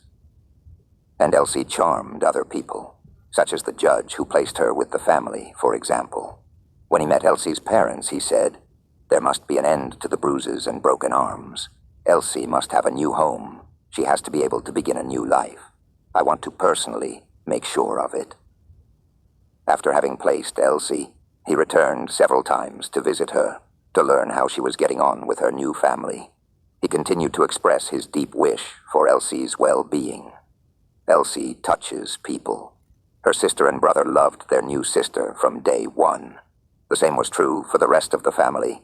Aunts, uncles, grandparents, all fell under the spell of the intensity of her regard, the grip of her little hands, her smile. As she grew older, as a young child, Elsie managed to develop her special talent to find adults for whom she became an important person. She was the favorite of every teacher in every school year. She had a special bond with their neighbor and their family physician. It was as if she was seeking extra support everywhere, as if she was constantly making sure she would have enough backup parents. Elsie chimes in. "I have a different memory of this," she says. "I know, and I knew it from early on, that I was safe with you. My biggest fear was that I would have to go back to the foster home, back to my biological mother. Every time I looked you deep in the eyes, every time I wanted to say something to you without knowing the words, I had this thought: save me, hold me tight, let me be a child in your home." I remember how for the longest time I always did my very best to be the first one to be ready whenever we were going somewhere, just to be sure that I would not be forgotten, not be left behind. "Yes," says Elsie's mom, "I remember it too. On the few occasions when you were not ready, when you did not yet have your jacket or your shoes on and we had to wait for you, you shouted, 'Wait for me, wait for me. Don't leave without me.'" Elsie adds, "Deep inside, I have always had this strong feeling, a determination, a no way I am going to lose this fight feeling. I was able to resort to my survival instinct. Being aware that I could always fall back on it has helped me in my most critical moments. My will to live has forever been my greatest strength, my most important driving force." Elsie's fear of being left behind and her determined quest for safety go hand in hand. They are evidence of her desperate wish for survival, of her resilience, reaching out to others and protecting herself against potential pain, never giving up, a careful optimism that the future will be brighter than the past. Those are Elsie's specialties. Theory. Resilience. Being resilient, that is, having resilience, means being able to rise from your ashes, having enough strength to go on living after trauma, to continue, to restart your life. Our most important internal source of resilience is our desire to survive. Our will to survive plays out both on a physical and a psychological level. We want to save our skin, as well as our uniqueness as a human being. Other personal and internal sources of strength that might determine the level of your resilience are physical strength, intelligence, the ability to deal with difficult emotions, a love for life, optimism, perseverance, the will to advance in life, the search for the fulfillment of your needs, the pursuit of one's values, the hope of finding love and recognition. Our most important external sources of resilience are the people around us. Ideally, you would have many external sources of strength: your parents, your brothers and sisters, your friends and acquaintances. For those who are not so blessed with a large circle of close individuals, every voice, every human being counts. Sometimes there is only one person to support you, one fellow human being who can keep alive the hope of a life without trauma. Resilience means to fall down, get up, and keep going. Resilience begins with the sum total of the elements of inner strength and external support that you can muster. But what is even more important than the quantity of these elements is the quality of your resilience. How valuable are our internal or external sources of strength? Are we clinging to a hope that lives deep inside us? Do we truly believe in our ability to confront our difficulties? Are we at peace? Can we trust our intuition, our intellect, and our emotional skills? Resilience can be learned. Being resilient is more than making the best of what you were given. Being resilient means being able to dance and surf with the ups and downs of life. And this is learnable. Strengthening your resilience means learning to sail more smoothly and to repair your rickety little boat, for example, by calling on a therapist. Elsie is well equipped when it comes to resilience. She has an outstanding survival instinct and a whole army of fantastic people around her, and she has the will to learn how to row away from all that has traumatized her in the past. In subsequent sessions, Elsie and I will examine together how she can be more relaxed in her life and in the relationships with those around her, without the old pain, without muscles that are too tight, and without the fear of being abandoned. Learning to reach out to others in a relaxed way, daring to show her fears, feeling good enough in spite of them, well rooted within herself. Being Elsie, authentically and all the way. Being resilient in a new way, that's our goal. Elsie, I say, reflect on how it would have been if you had had a different past. How would it have been if the judge had intervened earlier, much earlier? If you had been given to a new family right after birth, which would have allowed you to grow up in a safe, protected, loving environment, in a normal family from day one. Can you imagine what kind of person you would have become? I mean, would you now be someone else? Would you have developed differently, do you think? Would you have different character traits? Would you feel that pain in your arms? Would you keep your distance to people the way you do now? Would you feel calmer inside, stronger? Elsie looks at me silently for a long time and says, I have never thought about that. Never. I am very angry about what happened to me, but I have never given any thought to how it would have been had I grown up differently and how I would be as a result. Why don't you do that sometime? I say. Think about how all could have been different, very different. It will help you to gain perspective. It will help you to find out who you are, because it will bring you closer to the Elsie that you want to be, the Elsie that you are deep inside and that you have always been. Elsie takes this question to heart.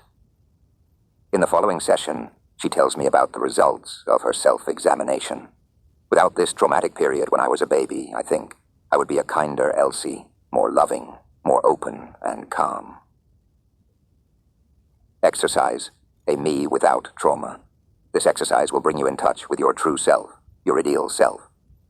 Sit comfortably, breathe in and out a few times, make yourself still and relaxed inside.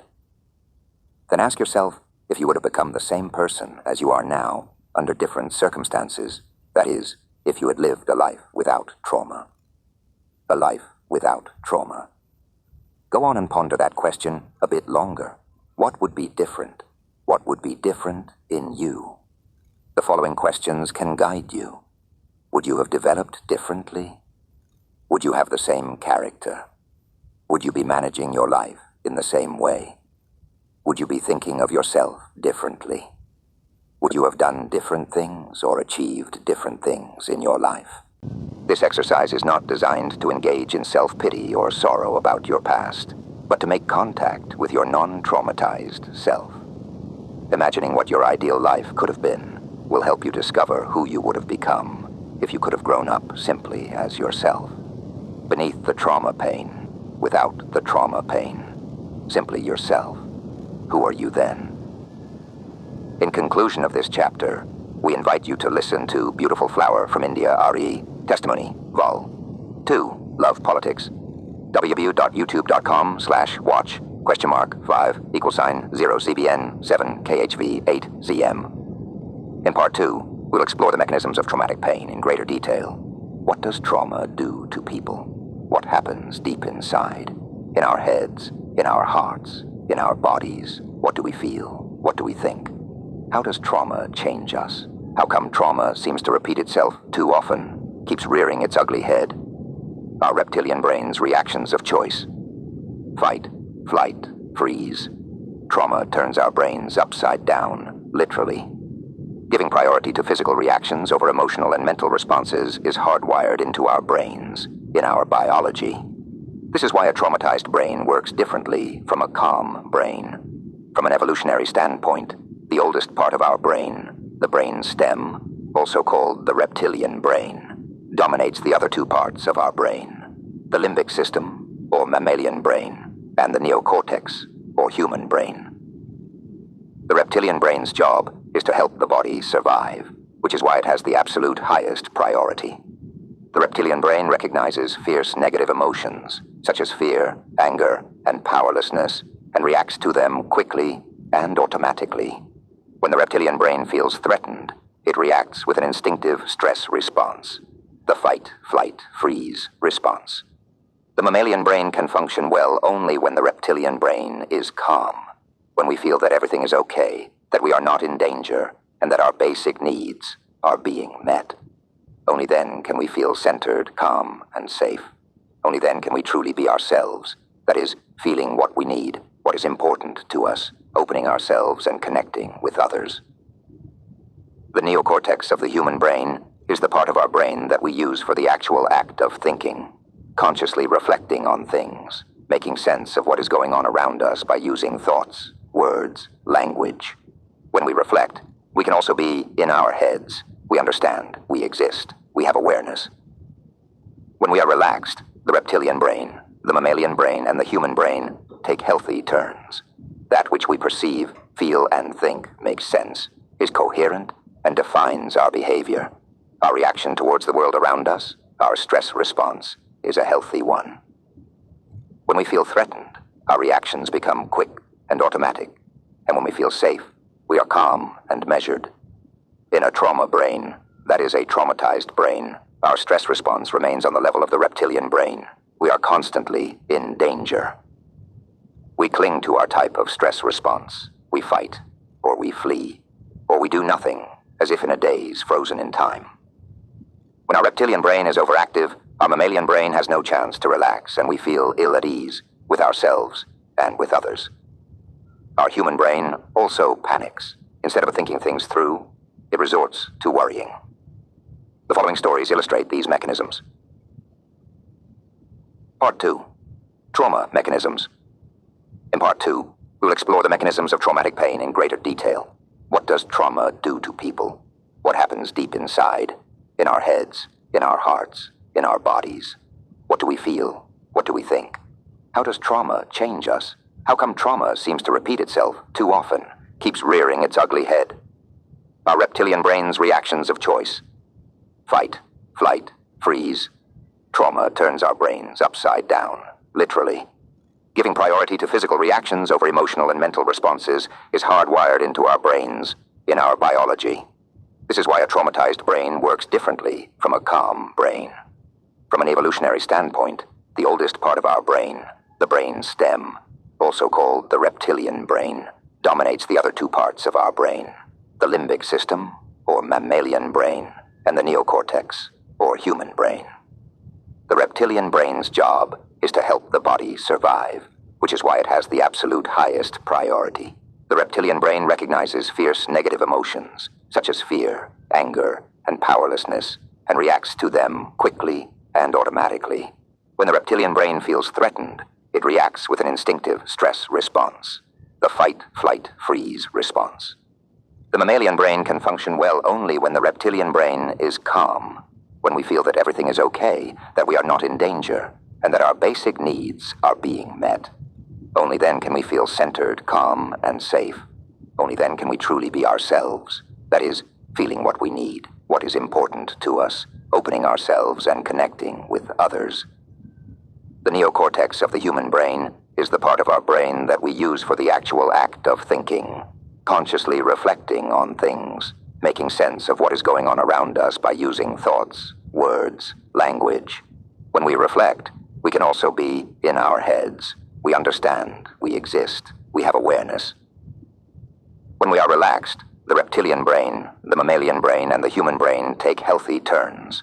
That which we perceive, feel, and think makes sense, is coherent, and defines our behavior. Our reaction towards the world around us, our stress response, is a healthy one.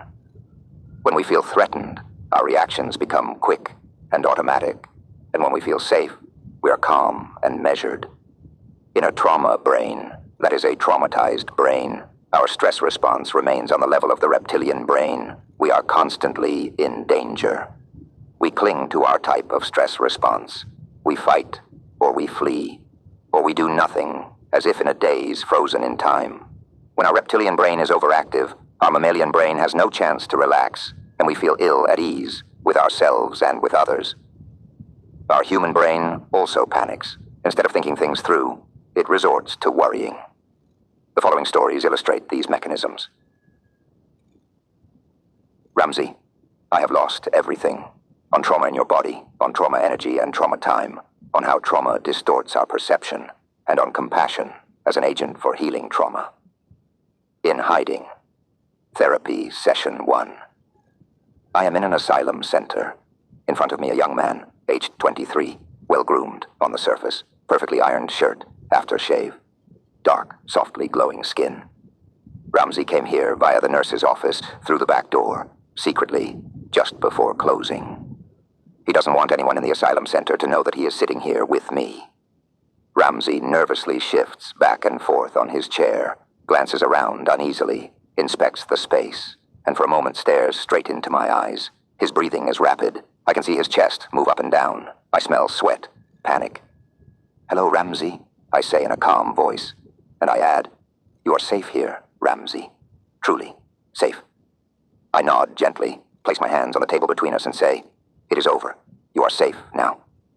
Ramsey stares at me for a long time. He holds his breath, breathes in deeply, and then sharply out.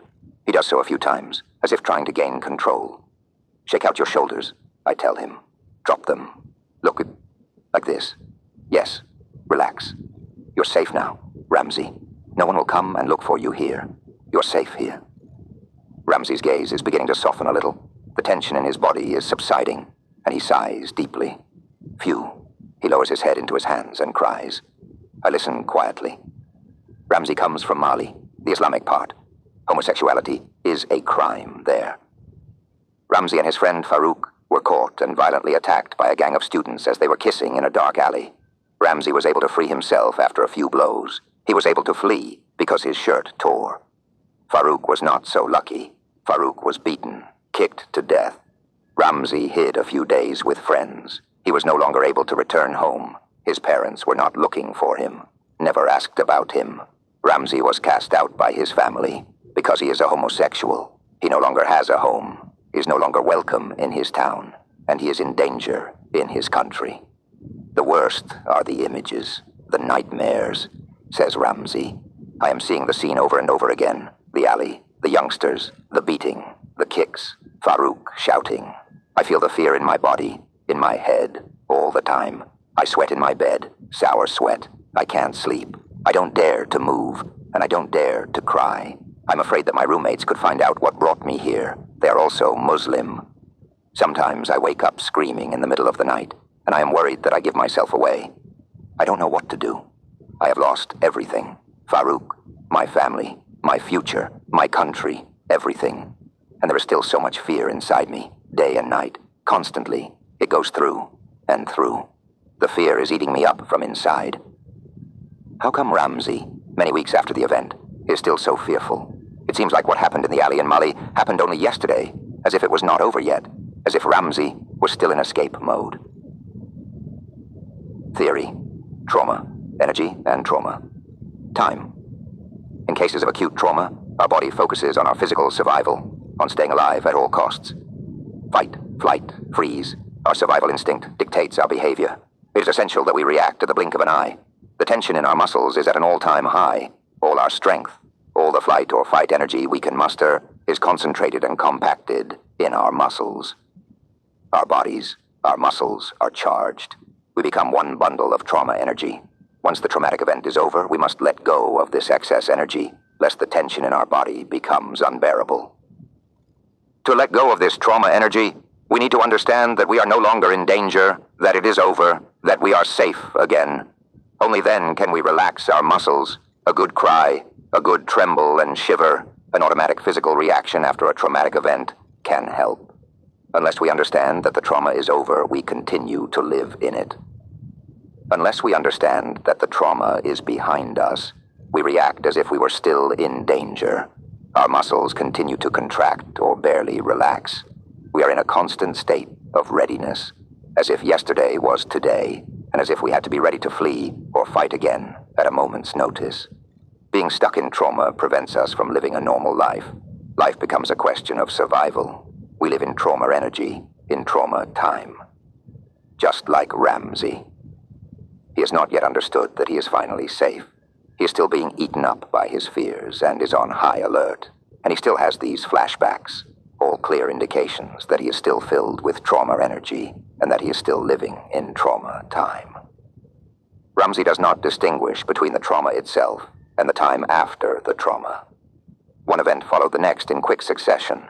His escape from Mali, his difficult and dangerous journey, the culture shock upon arrival, standing in long lines at the migration office, enduring interrogations in Brussels, the uncertain outcome of the asylum procedure, his stay at the asylum center. All new, strange, and uncertain experiences. No wonder Ramsey has trouble finding peace and can't feel safe. But the fact that he came to see me secretly, like a thief in the night, shows that he is battling more than just unease. Ramsey is still filled with fear, fear that has never left him since the traumatic event. This is why he does not dare to confide in anyone and why he continuously scans his surroundings for potential dangers, ready to bolt upon the first sign of it. Ramsey has not yet internalized that he is now safe. This is why in our first session, I tried to give Ramsey a moment of relief, a moment of stillness in his head and calm in his body. That was all he needed to understand for the first time, that it is over, that whatever happened, happened yesterday, and that today is the first day towards a tomorrow, away from pure survival towards living, towards hope. A loss of everything. Therapy sessions 2 and 3. 2 weeks later, Ramsey has headaches, nauseating pain. He sits in his room for hours with his head in his hands. No one can talk to him. He is quickly irritated. He can't tolerate anything. Sometimes the pain lasts all night, and no pill has been of help. I think the headache comes from all the thinking, Ramsey says. I'm trying to reflect about the past, about what happened, about why I suddenly don't have a country or a family anymore. Why me? That's the phrase that keeps popping up in my head. Why me? I have lost everything, really everything. I still can't understand it. It is too unreal. Thinking about all that is what is causing my headache, and yet I have to think about it, because I want to understand what happened, so I can move on, so I don't go crazy. His life has been turned upside down. Everything that used to be normal to Ramsey no longer exists. He has lost everything, his family, his life, his frame of reference, everything. Ramsey feels like a rug has been pulled from underneath him. There's no certainty in his life anymore. He has to find his bearings in a world that is unknown to him. Who am I? What do I have to do? If things can't be as they were, how will they be now? All questions that Ramsey is ruminating on, that fill him with fear, that eat him up. Ramsey no longer has control over his life, and thus over himself. He has trouble with his emotions. He feels tired and in pain. He is easily irritated, has little patience. He no longer is the kind, gentle youngster he used to be, but an unlucky, unruly, angry young man. His roommates' behavior upsets him, their loud voices and their snoring at night. He is angry at the doctor who can't find any pills that help him with his headache, at the social assistant who keeps him waiting in the hallway forever, at the sluggish bureaucracy in Brussels, and also at his lawyer who always arrives late and never has enough time for him. The only place Ramsey shows his vulnerability is here with me, crying softly about his losses and muttering that he thinks that he is not strong enough to start a new life so far from home. Theory. Mechanism. Reacting on instinct. Trauma distorts your perception. Your reptilian brain is wired for detecting danger. You live under constant physical tension. Your perception is sharp. You are able to switch to survival mode from one moment to the next. You don't think, you react. During a traumatic event, our perception is reduced to a purely instinctive assessment on how we need to react to our environment. Just like in Ramsey's case, His alarm button, "Watch out, something is wrong," continues to be on red alert. His reptilian brain is still in shock and keeps sending signals to his body, which causes him to overreact to his environment. Ramsey is not in a position to reflect, ponder, and have an understanding of what is happening inside him and around him. His mammalian brain, connection-making, safety, cannot be reached, and his human brain, thinking consciousness, is not yet switched on. This is why trying to think about it all makes him nauseous. In order to be able to think properly again, Ramsey needs more than to feel safe physically. He also needs emotional support. He has to be calmed and comforted. He needs someone who stands by him and says, "It is going to be all right. Trust me." He needs someone next to him who listens, understands him, empathizes with him, thinks things through with him, supports him in this all too new life. The empathy of fellow human beings can help him to feel like human again, to become part of a group, a community, rather than being left alone, out on a limb, lonely and abandoned. A new family. Therapy sessions 4 and 5. To increase Ramsey's general feeling of safety, I requested that he be housed in a 2-bed room. Living and sleeping together with 7 other young men, especially members of the same faith and thus most likely homophobic, perpetuates Ramsey's feeling of being unsafe. In addition, I give him an exercise to do. He needs to get in touch with his feelings, every hour on the hour. How does he feel?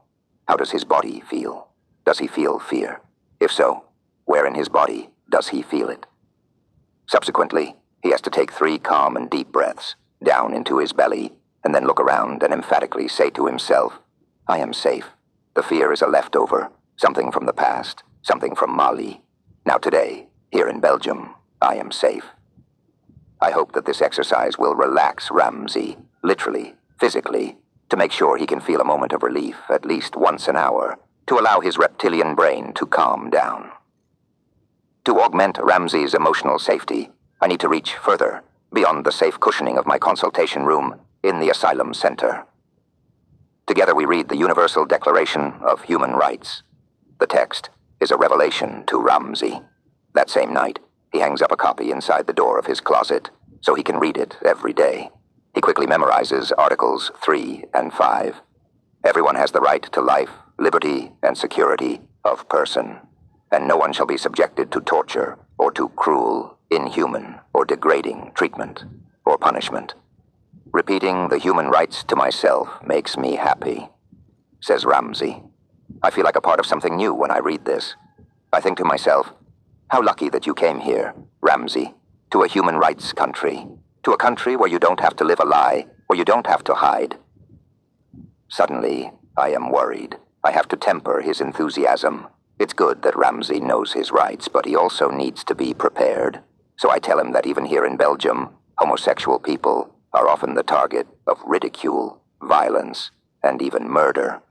You still have to be careful here, Ramsey, I tell him.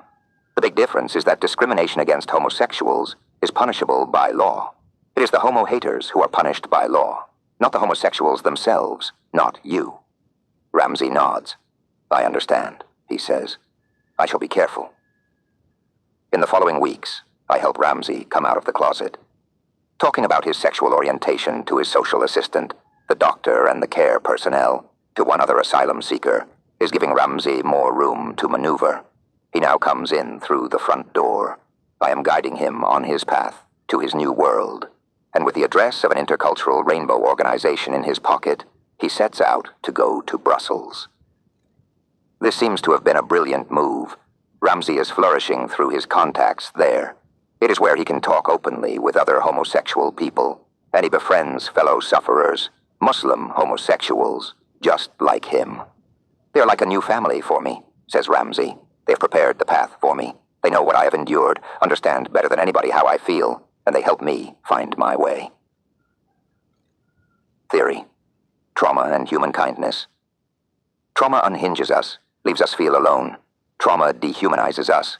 Our physical and emotional functions are reduced to something nearly animal-like, purely instinctive. To heal from trauma, we have to feel safe again both physically and emotionally.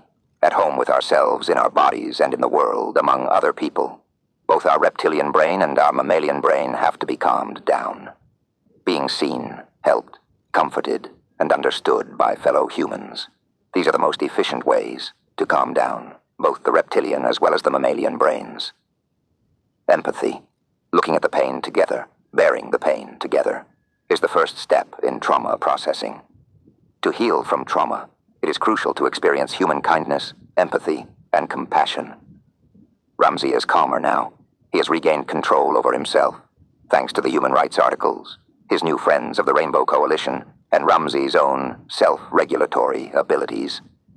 6 weeks later, Ramsey has received his residence permit and traded the asylum center for a tiny apartment in the big city.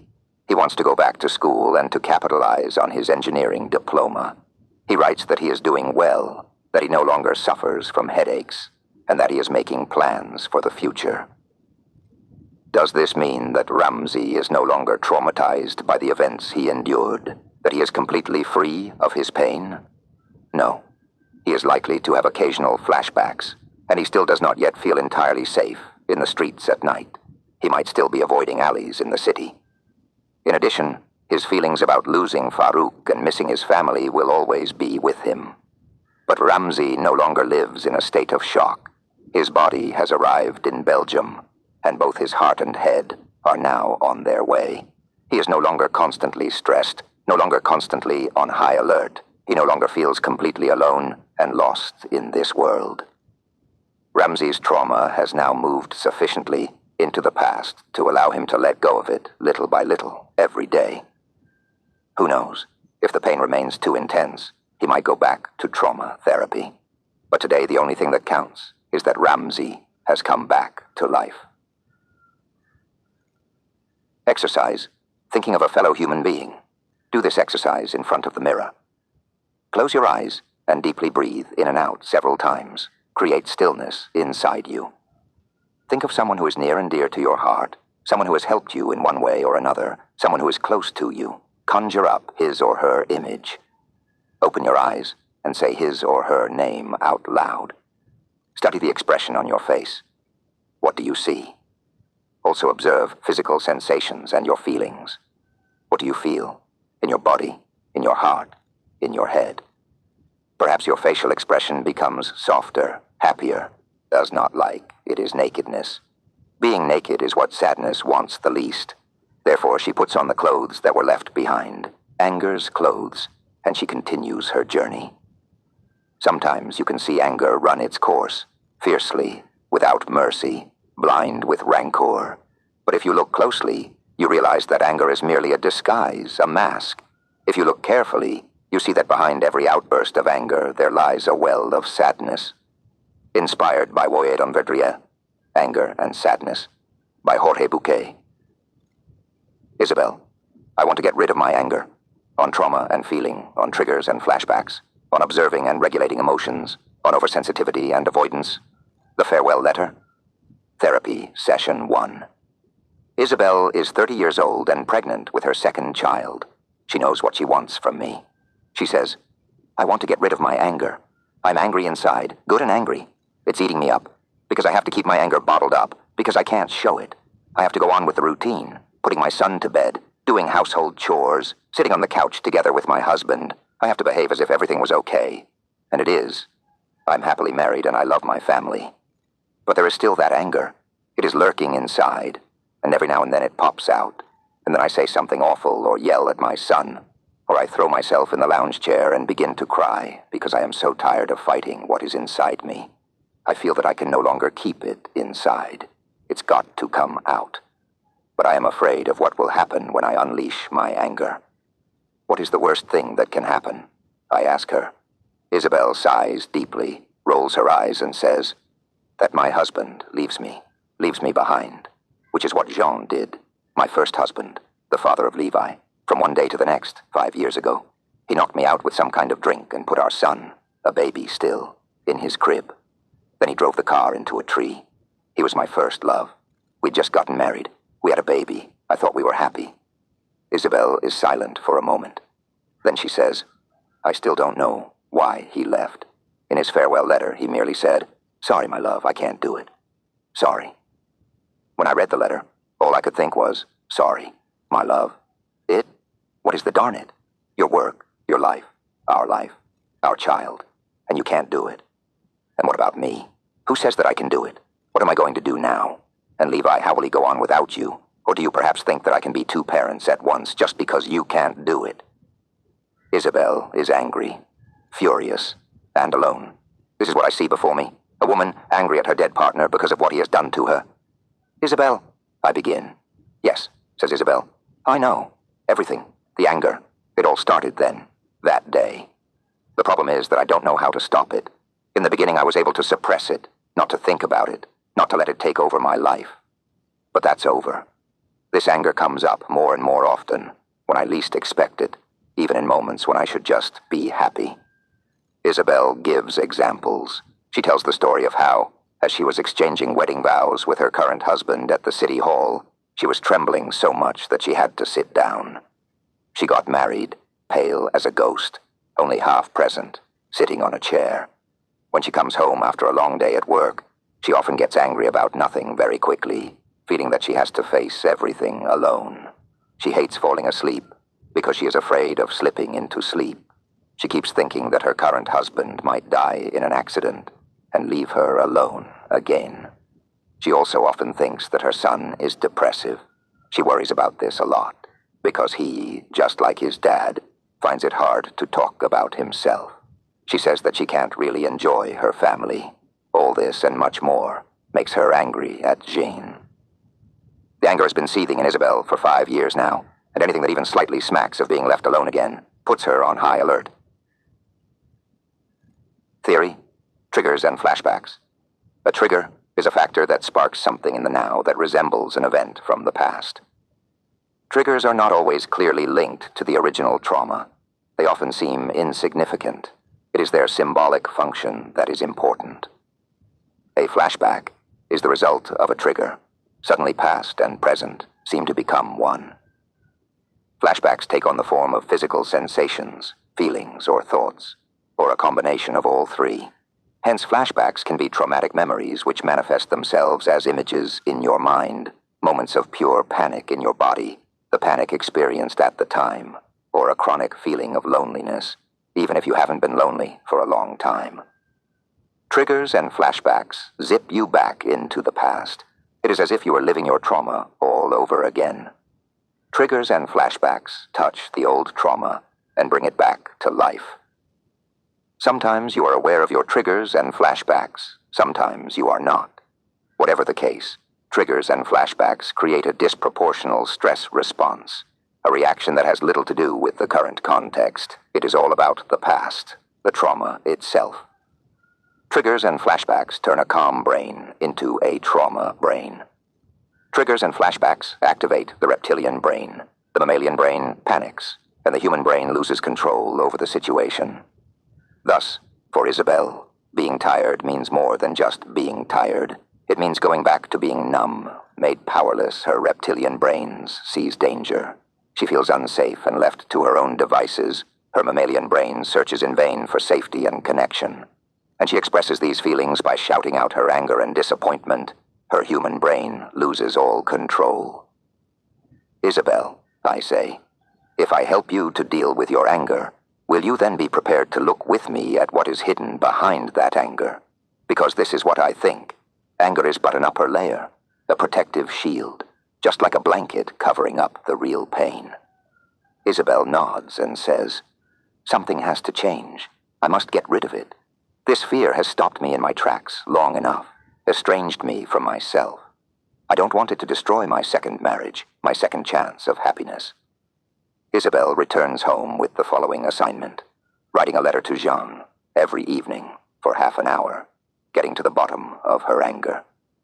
Feeling too much.